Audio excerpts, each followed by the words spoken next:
Passamos agora a fala para a professora Mirla, 40 minutos, 30 minutos. Bom dia. Bom dia. Prazer enorme estar aqui com vocês. Queria agradecer imensamente o convite ao CRES pela confiança.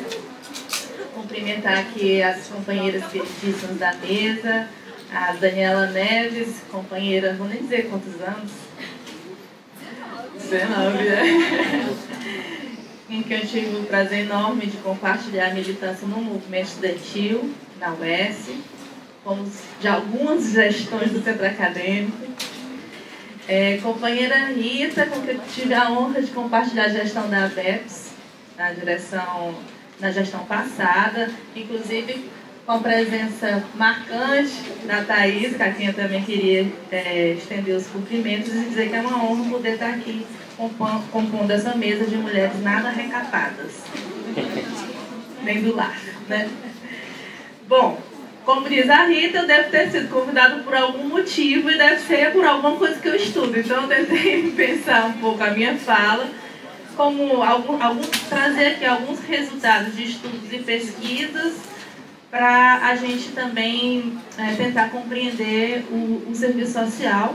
E aí eu vou tentar defender uma ideia aqui da gente poder se reconhecer e pensar a nossa profissão também dentro de uma perspectiva feminista, claro, né? Então, acho que foi por isso que eu fui chamada, então vou tentar falar desse lugar. Não existe neutralidade, né, na produção de conhecimento, então, logicamente, a gente vai defender aqui o que a gente acredita, e como a nossa trajetória, em termos de militância e de estudo, de pesquisa, perpassa o campo do feminismo, é lógico que a minha fala vai estar pautada nessa perspectiva. Também me foi dada a tarefa de falar um pouco sobre a história do serviço social em Mossoró. Eu vou trazer alguns elementos, na verdade, de forma mais particularizada em torno de uma pesquisa que a gente fez sobre a história do serviço social em Mossoró, mas tentando analisar a influência do conservadorismo, digamos, de gênero nesse processo também da formação e as resistências nessa história do serviço social em Mossoró. A Rita já falou, contextualizou muito, né, sobre a história do serviço social aqui no Rio Grande do Norte, então não vou entrar em alguns desses detalhes históricos. E eu vou fazer o esforço, não vou prometer não, mas vou me esforçar de falar bem menos do que 40 minutos, porque eu acho que o debate seria um momento também muito importante, e a gente está quase na hora do almoço, vocês vão já começar a ficar com fome e vão nos abandonar, e é o meu drama canceriano, para poder sensibilizar e vocês ficarem no debate. Mas eu vou tentar ser bem mais objetivo aqui para a gente poder priorizar esse momento do debate. Tá muito difícil, na verdade, a gente iniciar qualquer debate sem falar da conjuntura também, né? Então, assim, eu vou tentar trazer um pouco, pensar esse serviço social diante dessa conjuntura que tem nos afetado de forma muito dura, né, e muito cruel. E aí eu acho que a poesia, ela ocupa um lugar muito importante nesse momento histórico. Aos subalimentados do sonho, a poesia para comer. Então, assim, é muito bom entrar nesse auditório ouvindo a poesia da Sâmia, belíssima. Eu acho que são formas também de resistência e são formas da gente realimentar os nossos sonhos e reavivar as nossas capacidades de luta e de resistência. Então, a belíssima poesia da companheira Andréa Lima também cumpre esse papel, que não foi só hoje, acho que é a nossa poetisa do serviço social, que vem já nos alimentando de poesia, de resistência em vários outros momentos também. E aí ela me remeteu a uma poesia dos 70 anos do serviço social, que eu tinha aqui no computador, e eu queria iniciar também com ela, né? Como é atual e complementar também ao que já foi recitado aqui hoje. A vida anda árida, é um tempo de poucos sonhos, de parca coragem, de irracionalidades, de dores, injustiças, barbárie. Mas sinto que amanhã é dia de luta, assim como foi o dia de ontem, e como será. Recomeço, tormentas e novos caminhos a serem trilhados pelos nossos pés de história. Já marchamos muito e ainda há léguas a percorrer, desbravar, construir, peças a juntar de um quebra-cabeça estruturante. O tempo nos convida às ruas, para dissipar o imobilismo, a desesperança e proclamar que a emancipação humana é uma ordem. O nosso dever é abrir trincheiras em defesa dos direitos sociais, em defesa de um povo que insiste em sonhar com um país mais justo. São 70 anos de história, agora 80. E o nosso livro de memória, no nosso livro de memória há rostos conhecidos e outros anônimos, que têm em comum a necessária batalha cotidiana em defesa das políticas públicas, da justiça e do acesso aos direitos. Estão nos registros da profissão os instrumentos construídos em tons coletivos, o código de ética e as nossas distintas e usuais armas, o nosso projeto ético-político, que é tecido pelo fio da ousadia, da nossa cara e vivaz vontade de transformar, da nossa fala questionadora, do nosso ar primaveril. Esta profissão encanta, sensibiliza, encoraja e ressignifica o sentido da praxis. Na tenridade, podemos dizer que nada foi em vão. Valeu cada conquista, todos os encontros, cada reunião, todos os debates que travamos dia a dia. Em busca de compreender tantos Brasis, tantos mundos, tanta gente. E não esquecemos nunca, como Neruda nos ensina, da poesia, da nossa bandeira, do nosso porvir. 70 anos de história, 80 anos de história, não se fez em vão. E se muito vale o que já foi feito, mais vale o que será. Então, acho que esse é o espírito que a gente precisa ter. Ainda que na dureza desses tempos absurdamente sombrios e, de fato, assustadores, a gente precisa realmente transformar esse medo em rebeldia e em resistência. Esse é o convite dessa conjuntura para a gente.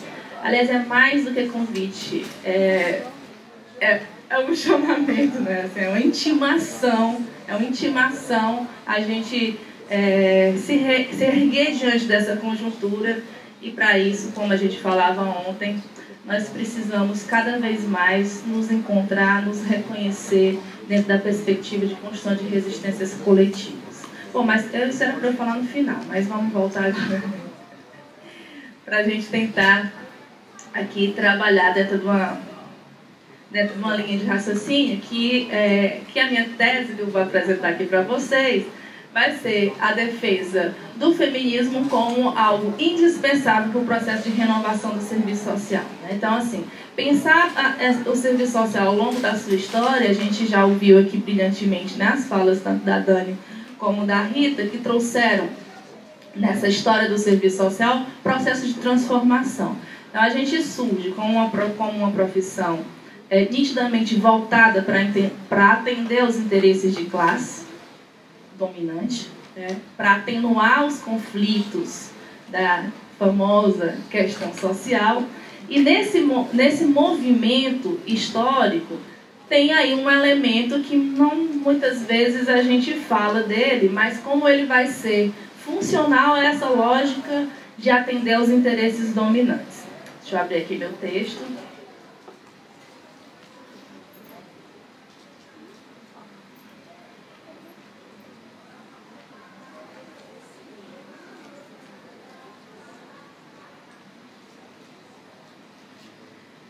Que é o fato do serviço social, desde a sua gênese, ter um movimento quase que exclusivamente feminino, né? E aí a gente queria problematizar que isso não é algo natural. Não foi espontâneo, esse processo ele não é espontâneo, porque isso é algo que não mudou. Se a gente transformou muito do que era o serviço social na sua gênese para agora, inclusive no sentido de ruptura com o conservadorismo, no processo que a gente chama de renovação profissional, a gente, obviamente, hoje o nosso compromisso não é em atender aos interesses da classe dominante, muito pelo contrário. Como eu costumo dizer, a gente vê o mundo foi para fazer confusão e tentar resistir, né, no sentido do compromisso com os interesses e os direitos da classe trabalhadora. Já é um outro serviço social dentro dessa perspectiva política. Mas um elemento permanece o mesmo da Gênese, ainda que, claro, o mesmo não, mas quase o mesmo, que é essa presença marcante de mulheres na composição da categoria profissional. E não só na composição da categoria profissional, mas também como no nosso público usuário. Então, majoritariamente, somos mulheres, assistentes sociais, e trabalhamos com mulheres. Isso não é também coincidência. Então, para entender o serviço social, a gente defende que é insuficiente a gente falar que nós somos uma profissão inserida na divisão sociotécnica do trabalho. Somos uma profissão inserida na divisão sociotécnica do trabalho e nós somos uma profissão marcada, inserida numa divisão sexual do trabalho. E entender esse processo da divisão sexual do trabalho, na nossa opinião, é indispensável para a própria compreensão do significado sócio-histórico e ideopolítico do serviço social ao longo da nossa trajetória. Então, e essa marca feminina do serviço social, compreendida historicamente, não naturalmente, ela não foi superada. E o que isso traz? O que isso significa? Isso significa que nós continuamos dentro dessa lógica da divisão sexual do trabalho e precisamos compreender, portanto, o serviço social nessa perspectiva. É um pouco isso que eu vou falar também, mas partindo, trazendo alguns elementos históricos de resultados de pesquisa que eu fiz tanto no Ceará como em Mossoró, Fortaleza e em Mossoró, sobre a história do serviço social. Eu vou trazer falas de algumas ações sociais, algumas de Fortaleza, não foi isso combinado não, mas como eu tinha... era só Mossoró, mas eu vou trazer mais de Mossoró, que são das pioneiras do serviço social, tanto no Ceará como em Mossoró, que revelam um pouco o que foi esse serviço social, no sentido também da reprodução aí de conservadorismos e que estão relacionados com a constituição do ser mulher dentro de uma sociedade patriarcal. Então, em Mossoró, o curso surge em 1965. Até então só tinha uma escola superior na cidade, que era economia, e depois veio o serviço social juntamente com filosofia e agronomia. Eram os cursos que tinham de acesso ao ensino superior. A primeira turma de serviço social foi super pequena, teve uma baixíssima procura em relação aos outros cursos que se abriam. Só 5 candidatas. E depois se agregaram mais 2 pessoas. Então, a primeira turma foram apenas 7 pessoas. Dessas 7, eu consegui encontrar 2 vivas. E a gente fez entrevistas. E, além disso, nós fizemos um levantamento das monografias da época e fizemos um estudo da análise de conteúdo dessas monografias para entender a profissão, nesse momento do seu surgimento. Então, eu vou trazer alguns fragmentos dessas de monografias e também das entrevistas para a gente perceber. Vejam, 65 é o momento da ditadura militar no Brasil. Então, assim, é um contexto bastante difícil. Se você tinha, como Rita já apontou aí, um processo de organização popular, de lutas em ascensão, com a autocracia, da autocracia burguesa, a gente vive um momento de repressão que faz com que os movimentos sociais eles sejam arrefecidos, Então, ao mesmo tempo, você sente, aí eu vou tentar mostrar isso, processos de resistência ainda. Já é um serviço social que já tem uma influência dessas lutas, desses movimentos. Então, diferente do surgimento do serviço social do Ceará, que eu não vou falar aqui, mas assim, que é uma década anterior, na década de 50, você percebe nitidamente como, ao longo dessas décadas, o serviço social vai sofrendo influências de acordo com o seu contexto histórico e das lutas. Então, na década de 50, você tem uma marca ainda mais forte do conservadorismo na década de 60, embora no contexto de ditadura militar você encontre ideias de maior resistência, inclusive para se contrapor a essa lógica ditatorial. E aí, isso, progressivamente, no movimento de redemocratização da sociedade, é onde a gente vai também ter uma grande influência para o processo de renovação do serviço social, quando a gente, em 79, né, tem um grande marco aí no 3º Congresso do CBAs, que a gente chama do Congresso da Virada, né? Sob forte influência desse movimento de luta pela redemocratização da sociedade. É difícil falar isso nesse contexto que a gente está vivendo, né? Parece que a gente está voltando mesmo à história, e aí vem a necessidade dessa luta pela redemocratização ganhar as ruas de fato. Que tem ganhado, eu acho que a gente precisa falar também sobre isso, é porque a Globo, golpista, não mostra. Mas as ruas estão sendo ocupadas sim, a gente precisa fortalecer esse movimento. Então, deixa eu trazer aqui alguns desses depoimentos para a gente tentar perceber essas contradições que estão presentes ao longo da nossa profissão, e é isso que eu vou defender, que o processo de renovação do serviço social, ele não se encerrou, ele está em curso. Porque assim como já nos anos 60 a gente identifica conservadorismos e resistências, ainda hoje é também isso. Embora com um avanço enorme no sentido da nossa formação profissional, resultado de processos coletivos em torno, né, da construção, por exemplo, das nossas novas diretrizes curriculares, do Código de Ética de 93, do legado, do caldo cultural, político e teórico em torno da construção do projeto ético-político do serviço social.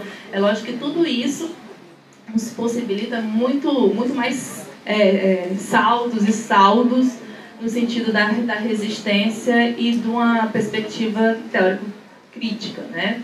Comprometida com os interesses da classe trabalhadora.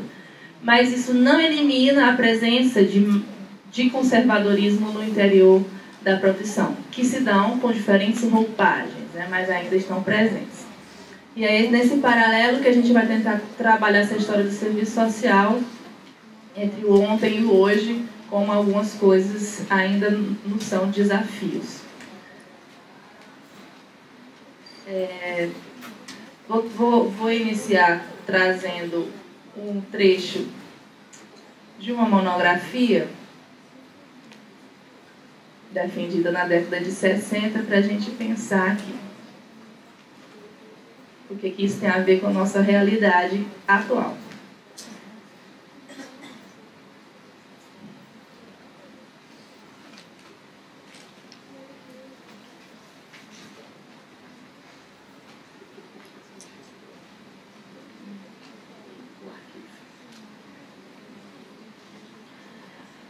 Numa pesquisa aí, isso aqui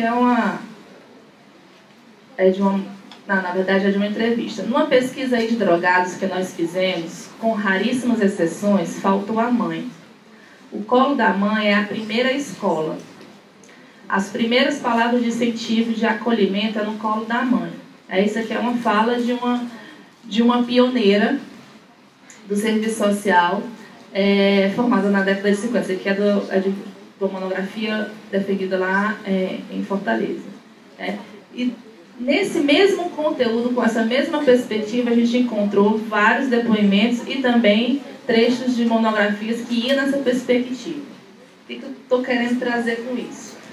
O serviço social, ele nasce, como a gente falou, voltado para atender aos interesses dominantes, e a utilização do perfil conservador sobre a mulher é absolutamente funcional para isso.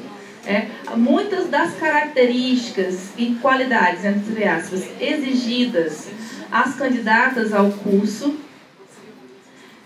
são qualidades e características atribuídas às mulheres ou cobradas das mulheres. Então, por exemplo, a Marilda Yamamoto, ela traz muitas dessas características naquele nosso livro base, que é História, Relações Sociais e Serviço Social no Brasil. Ela vai dizer a cobrança de um perfil moral, como era fortemente presente, e isso exigido ao longo da formação profissional, né? Como ela diz, há uma necessidade de uma moralidade que atendesse aos interesses que estavam ali postos. E a forma de intervenção do serviço social era voltado fundamentalmente para atenuar os conflitos de classe por meio da intervenção das mulheres com as mulheres, né? Então, inclusive, por exemplo, um trabalho com operários de determinados ramos de empresas, o trabalho não era diretamente com os operários, mas com as companheiras dos operários para intervir via família num determinado tipo de comportamento que era demandado, né? Então,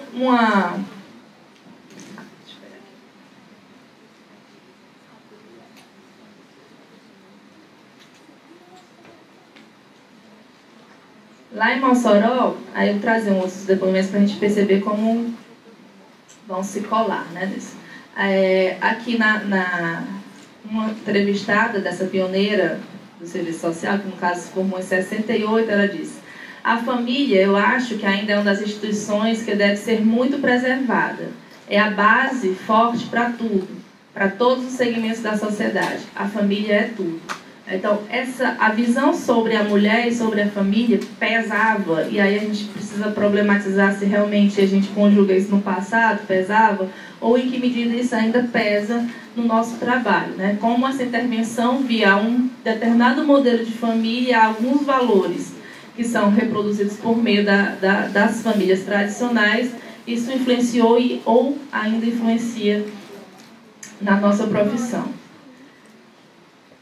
Agora, esse é um depoimento de uma das pioneiras, eu vou trazer um outro para a gente ver como já tinha também resistências nesse contexto da ditadura, né?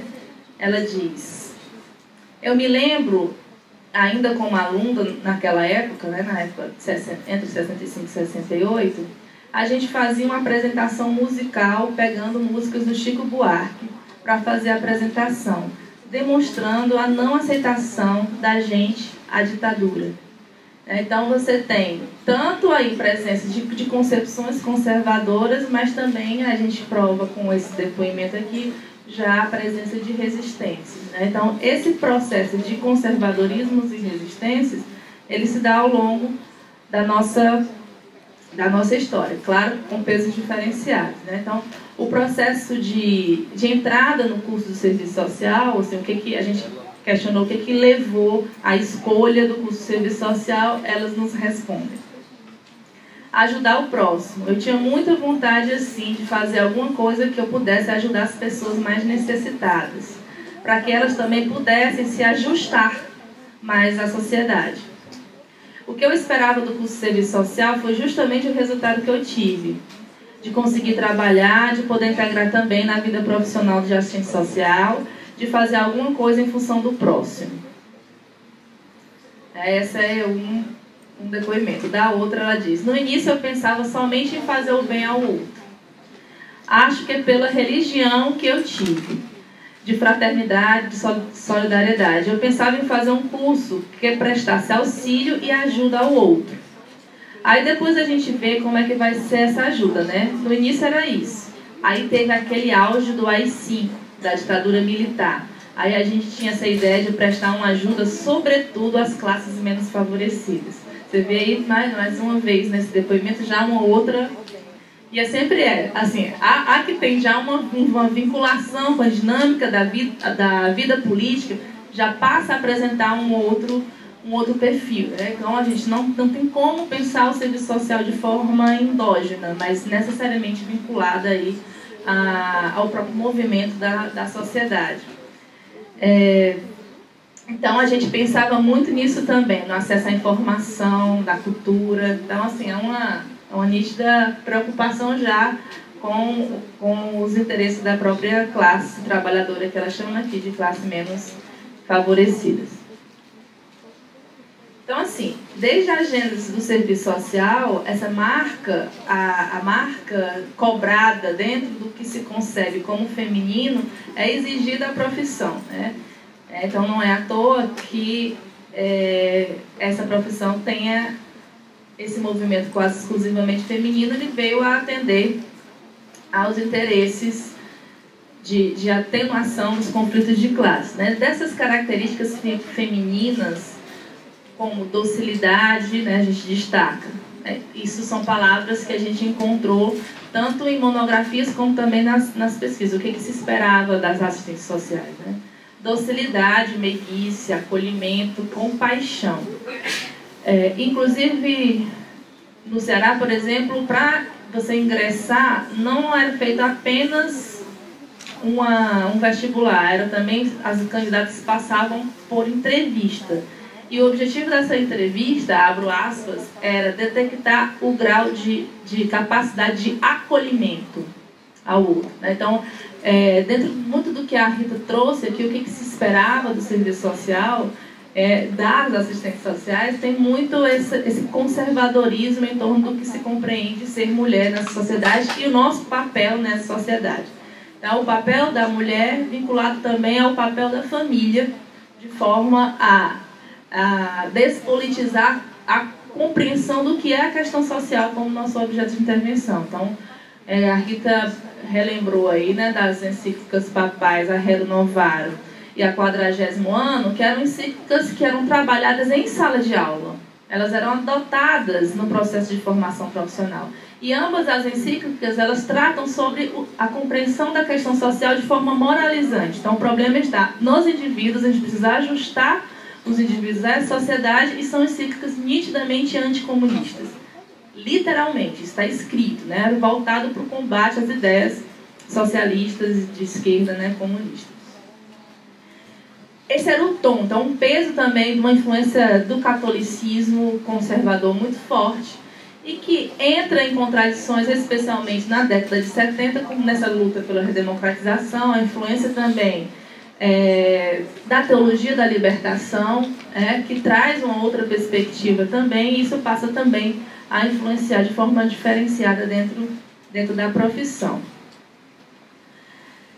Todavia, ainda com esses avanços, em termos, claro, de ruptura, por exemplo, lógico que a gente não ensina mais as encíclicas papais dentro do curso, né? A gente tem, né, marcos de conquistas em termos de avanço teórico-crítico muito nítidas dentro do serviço social. Mas isso não nos garante necessariamente que não haja mais concepções de conservadorismo dentro dessa profissão. E aí a gente precisa entender o que é esse conservadorismo, como ele se expressa para a gente pensar essa renovação do serviço social. Então,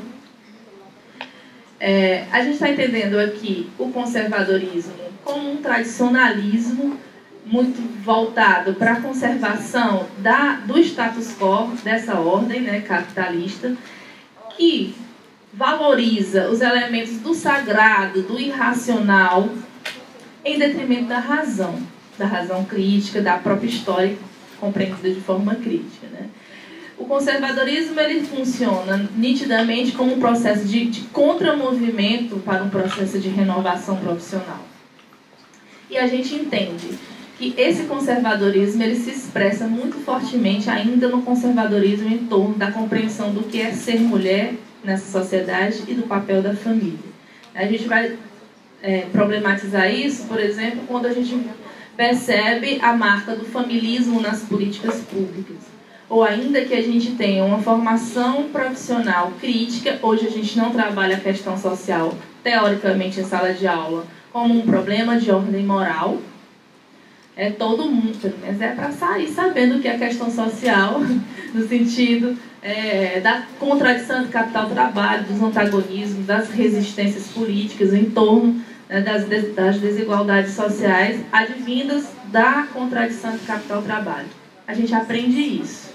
Agora, quando a gente vai lá para o campo da atuação profissional, a gente realmente entende essa questão social para além dessa abstração teórica, na sua realidade concreta, de homens e mulheres que estão envolvidos nas expressões dessa questão social, entendendo o que é esse capital, o que é esse trabalho, essa classe trabalhadora, que ela tem sexo, que ela tem raça, e que tem implicações nessa questão social.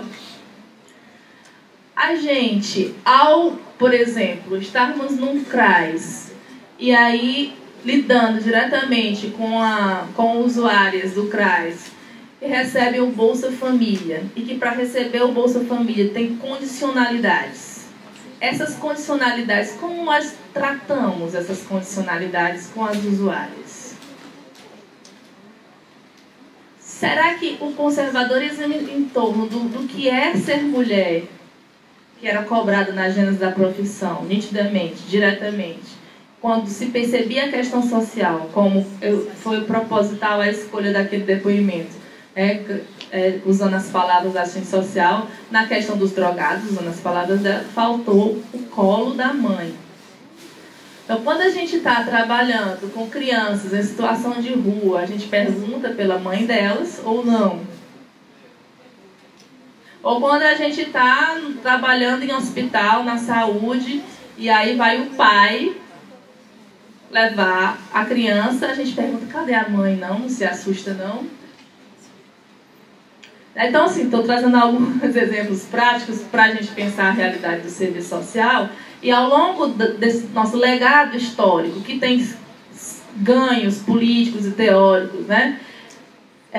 Alguns valores fortemente alimentados e presentes na nossa gênese profissional, tendo essa marca feminina conservadora, foram superados? Esse é o questionamento, né? Quando a gente vai lidar com várias expressões da questão social, será que a gente não procura na mulher, nas famílias? É muito utilizado o termo família, mas a gente, na verdade, muitas vezes quando a gente usa família, a gente está invisibilizando qual é o sujeito que é responsabilizado pelas expressões da questão social, que é a mulher. Então, assim, nas marcas das expressões da questão social, ainda há um peso muito, muito forte do conservadorismo em termos de responsabilização da mulher pelas expressões da questão social e, infelizmente, a gente vê a assistente social fazendo isso sim. Então, a gente, ainda que leia textos maravilhosos sobre o que é questão social, muitas vezes quando a gente está na atuação profissional, a gente não faz as mediações devidas e acaba moralizando, repondo a visão moralizante. Mentira. A visão moralizante sobre a mulher, né? E de responsabilização das mulheres pelas expressões da questão social. Então, vou dar um salto aqui. Aí, nesse contexto que nós estamos vivendo de conservadorismo absurdo, é nítido que há uma particularidade que pesa diretamente sobre as mulheres nessa conjuntura. Uma conjuntura absurdamente misógina, patriarcal.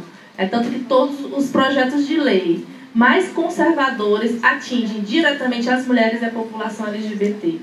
Porque há um apelo, a palavra é essa, de um retorno, retorno não porque ela sempre existiu, mas assim, do fortalecimento de um modelo de família, que é dessa família tradicional, heterossexual, daí porque também atinge a população LGBT, esse momento histórico, de controle sobre o corpo das mulheres, porque alguns dos projetos, como por exemplo o Estatuto do Nascituro, atinge diretamente a mínima autonomia que a gente tinha conquistado em relação à questão do aborto, como relembrou aí a Dani. Então, algumas conquistas que tivemos como mulheres e como população LGBT ameaçadas cotidianamente, por exemplo, com o Estatuto da Família.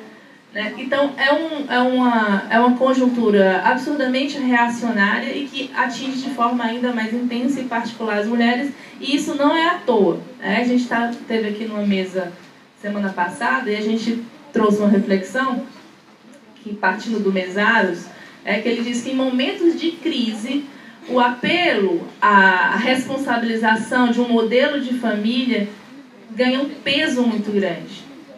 Isso volta de forma muito mais intensa. Porque se você tem retirada de direitos, desresponsabilização do Estado, alguém precisa dar conta disso, das expressões da questão social. E esse alguém somos nós, as mulheres. E aí, assistentes sociais também.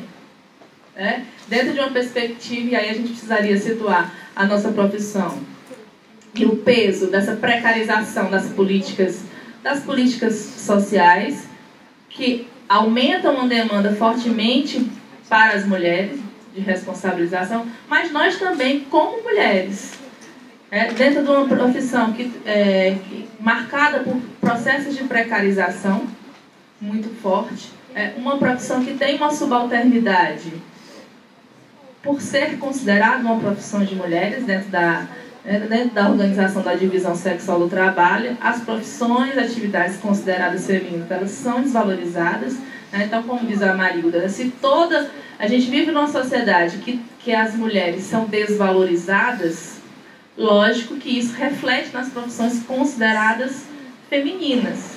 Então, pensar o processo de luta das mulheres é também pensar o processo de renovação profissional. Valorização da mulher é também pensar a nossa valorização profissional, não de forma de naturalizar o serviço social como uma profissão feminina. Que isso a gente estaria reforçando a divisão sexual do trabalho. Mas a gente perceber como o feminismo, no sentido de um movimento de luta contra as desigualdades sociais, e aí não só entre homens e mulheres, mas eu diria também contra todas as formas de opressão e de exploração, podem contribuir para o entendimento histórico da nossa profissão, mas fundamentalmente, e aí a gente trabalha em duas perspectivas dessa defesa, da gente compreender quem é esse público usuário nosso, por que são predominantemente mulheres, e por que esse público usuário sofre tantas violências e violações. Desnaturalizar também esses papéis conservadores das mulheres, que muitas vezes na nossa atuação profissional a gente reforça, naturalizando e cobrando das mulheres dentro desse perfil conservador e familista, despolitizando a questão social e moralizando novamente a questão social. E também, ao lutarmos por igualdade entre homens e mulheres, a gente também está correspondendo ao nosso Código de Ética, que inclusive fala sobre isso, a defesa da igualdade de gênero, né, como está escrito no Código de Ética. Mas também se volta por nós, porque não é só para o público usuário. A gente tem que ter esse reconhecimento que nós também, ao sermos mulheres, carregamos uma carga de estereótipos e desvalorização expressos dentro de uma sociedade patriarcal. Então, o feminismo, na nossa opinião, ele contribui nesse processo de renovação do serviço social à medida que se confronta diretamente com todas as expressões de conservadorismo que estão presentes dentro e fora da profissão. Se a gente for perceber, as expressões de conservadorismo presentes na profissão perpassam muito questões que o feminismo confronta, luta contra. Então, por exemplo, as expressões de homofobia que existem dentro da profissão, as expressões de defesa de um determinado tipo de família, como se fosse um tipo ideal, também perpassa imensamente ainda na nossa profissão. Algumas influências religiosas que têm ganhado muito peso hoje na nossa profissão contrariam diretamente questões vinculadas às mulheres, à sexualidade, à diversidade sexual. Então, e é por isso que o feminismo incomoda tanto também, porque confronta exatamente essa existência desses conservadorismos aí. Então, dentro do entendimento da defesa do projeto ético-político, da defesa do Estado laico, e aí hoje também democrático, né, a gente entende que o feminismo pode dar uma grande contribuição para a organização teórica e política da nossa categoria. A gente fala política por questões óbvias, mas teóricas, inclusive no sentido da gente conseguir problematizar algumas categorias que a gente utiliza muito na profissão sob o ponto de vista feminista, né? Por exemplo, aqui eu falei questão social, mas a gente poderia também, outra que a gente utiliza muito, classe social. Tentar perceber que essa classe ela não é um todo homogêneo, ela não é uma abstração teórica apenas, mas ela é formada por gente, por pessoas.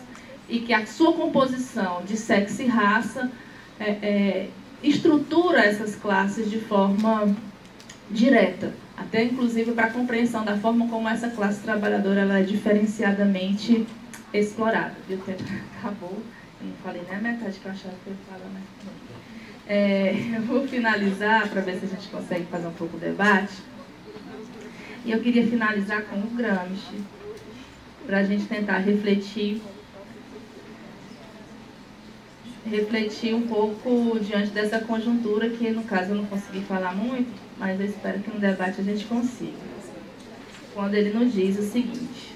Essa frase, na verdade, tem me acompanhado nesse processo aí, desse golpe, já há algum tempo. Instruí-vos, porque teremos necessidade de toda a vossa inteligência. Agitai-vos, porque teremos necessidade de todo o nosso entusiasmo. Organizai-vos, porque teremos necessidade de toda a nossa força. Obrigada.